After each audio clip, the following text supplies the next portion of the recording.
At 5:12 that morning, my phone lit the dark kitchen with a photo of Brent Talbot at the gate. Boarding pass tilted toward the lens, while Cassie Nolan leaned into his shoulder like she had already won. His mouth touched her cheek. Her smile sat sharp and certain, and beneath the image he had typed, "Keep the loft. Daphne." I took the future with me. I stood there with one hand on the counter, reading those words once, then again, because the only thing colder than his timing was the fact that he still believed I would read them too late. 14 minutes earlier, Graham Porter had sent the message that mattered, and it was still open on my screen beside Brent's photo. Clean and brief and final. Bank resolutions recorded. Signer authority changed. Payroll access revoked. Merchant controls reassigned. Emergency member consent filed. It read, and every line landed exactly where Brent had planned to stand. He thought he was sending me proof that he had escaped. But the evidence already in my hand said something else. And when I looked back at his boarding pass, all I saw was a man flying out without access to the business he had tried to strip. I opened the banking app and watched my name sit alone where his used to be. Then checked the operations dashboard, where his login had already been disabled and Cassie's admin privileges were gone. The screen did not shake. My hand did not shake. And that was how I knew the panic belonged entirely to him now, not to me. By the time he had hauled his weekender through security and lifted that smug half-smile for the camera, the studio accounts were locked. The approvals were mine, and the story he meant to write over my life had already been cut off at the source. I set the phone down beside my coffee, still untouched, and looked through the window at the pale Chicago morning, gathering over wet glass and silent traffic below.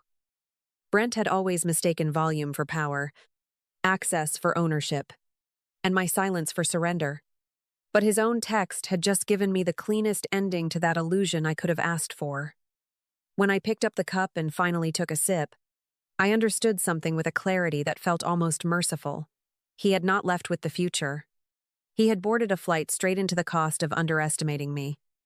It did not begin with perfume on a collar or lipstick on a glass, because Brent was too controlled for careless cliches, and Cassie was too invested to leave behind anything that easy.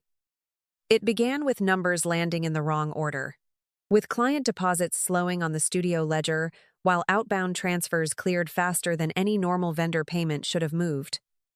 I noticed production files forwarded outside our system, shipping confirmations edited after midnight, and Cassie referencing paper stocks, launch dates, and approval notes that should have lived only between Brent and me. One night I stayed late at Northline, opened the accounting platform, and started matching invoice trails against bank activity, one line at a time, until the pattern stopped looking accidental. A print subcontractor I did not recognize had billed us twice in 1 month.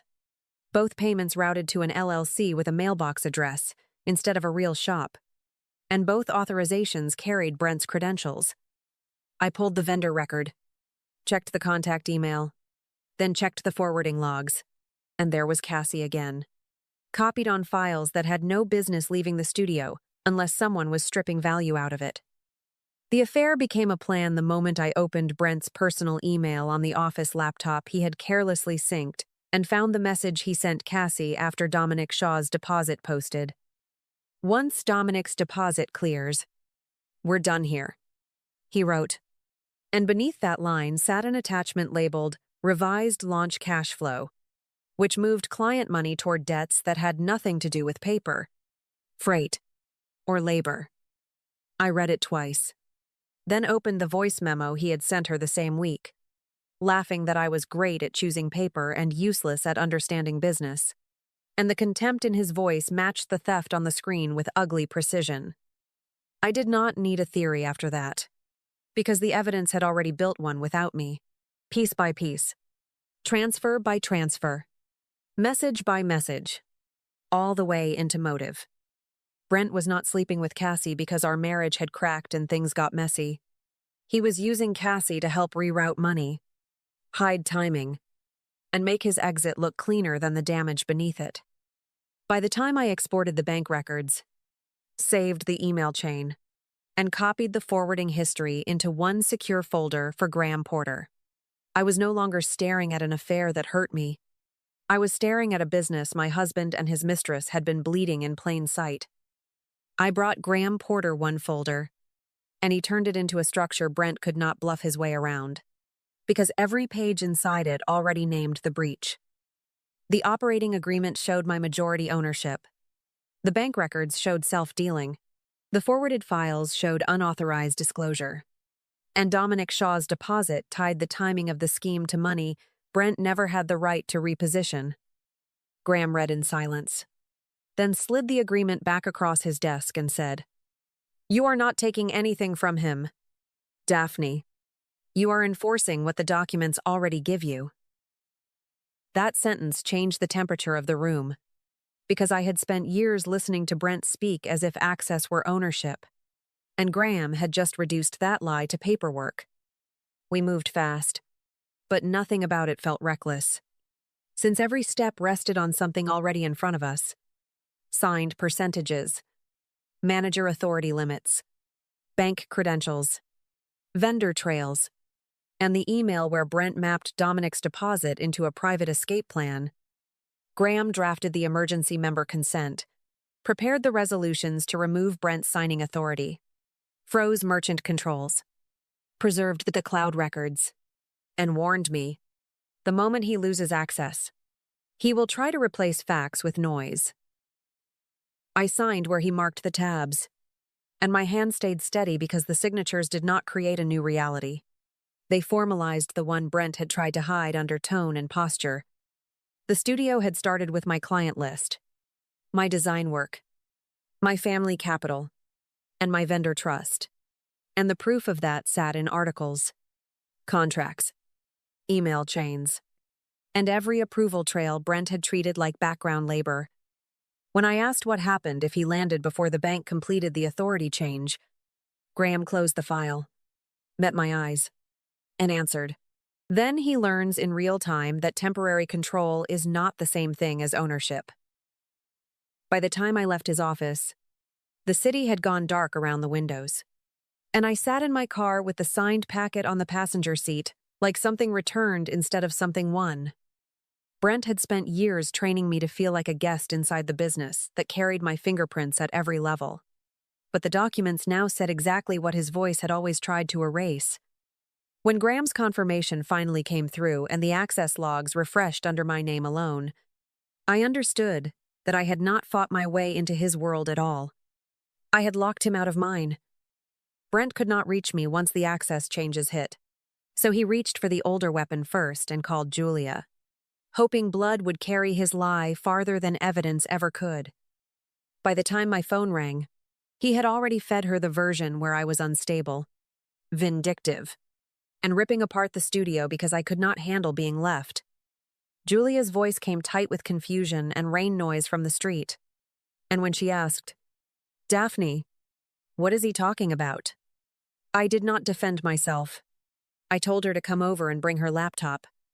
She arrived with her coat damp at the shoulders, still holding the panic Brent had aimed at her. But that panic started changing the moment I opened the folder Graham helped me build. I turned the screen toward her and let the evidence speak in the order it happened. The forwarded production files, the fake vendor trail, Dominic Shaw's deposit, Brent's email to Cassie, and the boarding pass photo he sent me after the bank controls were gone. Julia read every line without interrupting, then looked back at Brent's text, looked at the bank confirmation under my name, and exhaled hard through her nose before saying, "He called me crying like you'd robbed him, but this is his own handwriting." I showed her the message where Brent wrote, "Once Dominic's deposit clears, we're done here." And beside it, the revised cash flow attachment that pushed client money toward obligations outside the studio. I showed her Cassie copied on files she had no authority to handle. Then the access log Graham preserved. Then the authority change that removed Brent after the pattern was documented and locked. Julia sat down slowly at my kitchen table, pressed her palm to the printed stack between us, and said, Quieter this time. He did not lose his marriage because you snapped. He lost it because he thought paperwork would never catch up with him.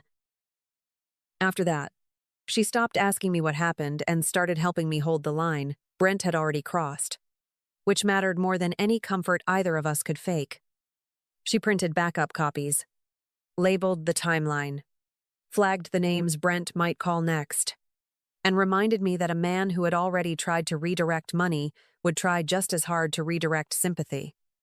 When I lifted our framed wedding photo off the shelf and set it face down beside the document stack, Julia did not flinch or fill the room with soft words. She only reached for the next folder and stayed. Dominic Shaw chose a private table in the back of his test kitchen, where menu dummies, paper swatches, and foil samples were spread across the wood like evidence waiting to be judged. He skipped pleasantries, tapped the edge of a mock-up folder, and told me Brent had kept asking for more advance money, shifting delivery dates, and draining confidence out of both launches. I set my binder on the table instead of defending chaos I had not created, because the production calendar inside it already showed where the slippage started and where I had stopped it. I turned the pages toward him and walked him through the sequence exactly as it happened. Approval logs first. Freight holds second. Altered ship dates third. Then Dominic's deposit. Beside that deposit sat the timing Brent and Cassie had tried to hide. And once Dominic saw the mismatch between client money and internal scheduling, his expression hardened. He lifted his eyes from the binder, held them on me, and asked, "So, who has actually been running this studio?" And I answered by sliding over proof logs marked with my initials. He picked up one launch menu, checked the stock weight against my notes, then looked back down at the revision history where my name carried the project through every stage. I told him I would keep quality intact, divide delivery into visible milestones, stop the advance requests, and send daily status updates for 2 weeks until trust felt ordinary again. He leaned back after that, one hand still resting on the sample kit, and said, "That is the first clear answer I've gotten from your company in months." I did not rush to smile, because the contract mattered more than relief. And relief mattered less than the fact that he was now asking about rollout order instead of exit terms. We spent the rest of the meeting adjusting sequence, confirming finishes, and rebuilding a launch calendar Brent had nearly burned down through carelessness disguised as authority. When Dominic closed the folder, looked at me across the table, and said, "Proceed as discussed. Daphne, I'm staying with you." The business side of my life finally said out loud what Brent never believed until it cost him. By the time Dominic's confirmation landed in my inbox, Brent was no longer dealing with a delay or a misunderstanding. He was dealing with systems that had finally stopped absorbing him. His cards were declining. His calls were bouncing. And every number he had leaned on as proof of control was now answering to documentation he never thought I would use. I did not have to hear his voice to picture the shift, because Graham forwarded the first email Brent sent after the lockout, and even on the screen I could feel the panic breaking through his usual posture. The message started with outrage, moved into blame, then collapsed into requests dressed up like commands, each paragraph weaker than the one before it. Brent insisted the studio funds had been temporarily repositioned, claimed Cassie had only followed direction, and demanded that I restore access before clients noticed anything irreversible. I forwarded the email back to Graham without commentary, because Brent had just put in writing that Dominic Shaw's deposit had been redirected, and that admission mattered more than anything I could have said. Cassie did not stay soft once the money disappeared, and that part was almost easier to imagine than Brent's panic, because ambition like hers only sounds loyal while the numbers still work. Graham's next note was brief, just enough to tell me Brent and Cassie were turning on each other over forwarded files, vanished access, and the false assumption that I would keep funding the floor under them. Brent blamed her for sloppy exposure. She blamed him for building an escape on studio money he did not legally control. And somewhere inside that argument, the romance finally lost, the only thing feeding it. I blocked Brent's latest number after that. Not out of drama, but because every new message arrived carrying the same pattern: accusation first, then pressure, then need. He had already lost access to the accounts, lost Dominic's trust, lost the credibility he had hidden behind for years. And now Cassie was peeling away from him for the same reason she joined him: because advantage had vanished. I stood in my kitchen with that silence around me and understood the collapse for what it was. Not a punishment I invented, but a life built on rerouted money and borrowed loyalty, finally running out of both. The first full night after Brent's collapse did not feel dramatic or triumphant, and that was how I knew something real had started shifting back into place. I slept through the dark without waiting for a key in the lock, without rehearsing a defense before morning, and when I woke, my shoulders were not clenched against a voice that was not there. The change was small enough to miss if I had been looking for spectacle, but my own body had already registered what the legal documents, blocked numbers, and quiet rooms were proving. I made coffee, opened the studio alone, and stood for a moment with my hand on the work table where sample kits, proofs, and paper dummies had always passed through my fingers first. Nothing in that room asked me to brace anymore. And because Brent's last emails were already archived with Graham, I did not have to lend any part of the day back to him. I pulled the next round of stock for Dominic's lunch, checked the grain, squared the edges, and felt something return through my hands before I had words for it. Later that afternoon, I kept the salon appointment I had nearly canceled, sat down under the bright mirror, and when the stylist touched the silver at my temples, I heard myself say, "Leave it." Brent used to talk about those strands like they were a flaw I should fix for the room before I ever fixed them for myself. But now the evidence of his absence was simple. I no longer needed his approval to decide what looked like me. When the cape came off and I looked up again, nothing about the cut was drastic. Yet I recognized the woman in the glass faster than I had in years. That evening, Julia met me by the river, and we walked without hurrying past lit windows and wet sidewalks until the city stopped feeling like a corridor I rushed through. She glanced at me once, then at the studio, lights reflecting off the water, and murmured, "You look like yourself again." And because I had the proof of that in my own breath, I did not argue. I only kept walking, noticing how easily my lungs filled, how naturally my pace settled, how little of me was still turned backward. Back at Northline, I ran one private proof for a fresh set of studio note cards, pressed the sheet, and waited while my name emerged clean along the bottom edge. It was only paper, cotton stock, black ink, careful pressure. But when I lifted the card and read Daphne Cole in the line where Brent's voice used to live, the feeling landed deeper than relief. Some people heal because they get an apology, but I stood there with my own name drying in my hands and knew I was healing because my life was finally answering to me again. By the end of that week, the pieces had stopped moving in Brent's favor and started settling where they should have been all along, under the weight of records, signatures, and consequences. Graham confirmed Brent was still trying to untangle personal debt from studio obligations. But the emails, deposits, and preserved access logs had already fixed his name to the damage. Cassie was gone from the picture for the same reason she entered it, because once the money and leverage disappeared, so did whatever loyalty she had been performing.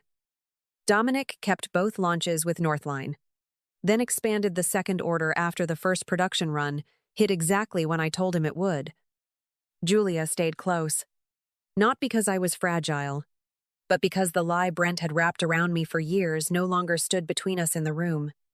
When the new studio sign proof came back, and my name sat where it belonged, I approved it without hesitation, because nothing in me was still waiting for permission to take up that space. I reworked the business carefully after that, trimmed what had been bloated, kept the clients who respected timelines, and rebuilt operations around standards instead of excuses. The apartment I chose was smaller than the one Brent had treated like proof of success, but the windows were brighter, the mornings were quieter, and every object inside it answered to peace instead of tension. I was not decorating a recovery. I was building a life that no longer had to make room for someone else's deception just to feel complete. One evening, I stood alone in the studio after a long day, looked at the fresh note cards stacked near the press, and let the silence say what it had been saying for days. Brent had thought the worst thing that could happen to him was losing money, access, or appearances. But the real loss was simpler and far more permanent than that. He would spend the rest of his life knowing I did not just survive what he tried to do. I stepped fully into the version of myself he had spent years trying to keep small. Thank you for staying with me through this story and holding space for every hard turn, quiet truth, and hard-won piece of peace. If something in it felt familiar, stay close, subscribe, and share your thoughts below. I believe calm love still finds us when we finally choose ourselves.